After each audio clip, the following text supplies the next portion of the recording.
એવી રીતના એવી વ્યક્તિને પણ ભગવાને સેવા કરવાનો મોકો આપ્યો અને તેમના પાપનો પ્રાયશ્ચિત કરવાનો મોકો આપ્યો. સવારે લોટનો ટોપલો પ્રભુની ચરણ આગળ મૂક્યો. કરુણામૂર્તિ ભગવાને કહ્યું, જા તારું પણ અમે કલ્યાણ કરીશું. બાઈની આંખમાંથી દળ આંસુ વરસી પડ્યા. આવા પતિત જીવોને ભગવાન સિવાય કોણ ઉગારે? કે જેણે ખરાબ કાર્ય કર્યું હોય ને પાપનું પ્રાયશ્ચિત કરે તો તે ભક્તિને પણ ભગવાન માફ કરી દે છે. જગતના જીવ જેને પાપી માને છે તે પાપી નથી, અને જગતના જીવ જેને પુણ્યશાળી માને છે તે પુણ્યશાળી નથી, એવું વચનામૃતમાં કહ્યું છે. પોતે દિલથી સેવા કરવાની, અંદર વસવસો રાખીને કે બળીને સેવા નહીં કરવાની, મનથી સેવા કરવાની, મનથી ધર્મનું એ કરવાનું.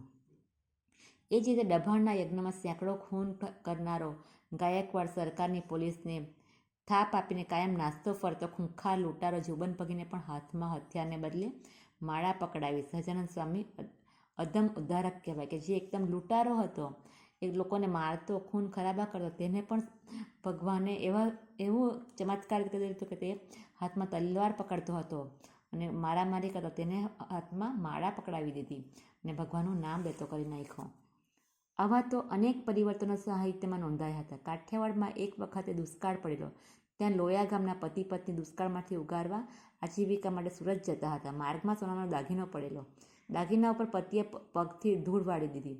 લખીને પત્નીનું મન બગડે, પરંતુ પત્નીએ પૂછ્યું, ત્યાં શું કરતા હતા? પતિ બોલ્યા, આપણે ગરીબ છીએ, કદાચ તને દાગીનો લેવાનું મન ન થાય એટલે હું ધૂળ વાળતો હતો.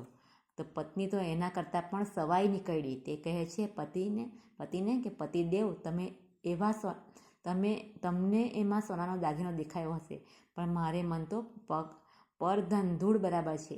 આપણને અત્યારે સોનાનો દાગીનો મળ્યો હોય ને આપણે અત્યારે ખરાબ પરિસ્થિતિ ચાલતી હોય તો આપણે ફટાકને તે ઉપાડી લઈએ, પણ પરધન, બીજાનું ધન, બીજાની વસ્તુ આપણાથી લેવાય નહીં. એટલે તે પત્ની શું કહે છે કે પરધન એ મારા માટે તો ધૂળ બરાબર છે, તમે ધૂળ પર શું ધૂળ વાળ્યું, એમ કહે છે.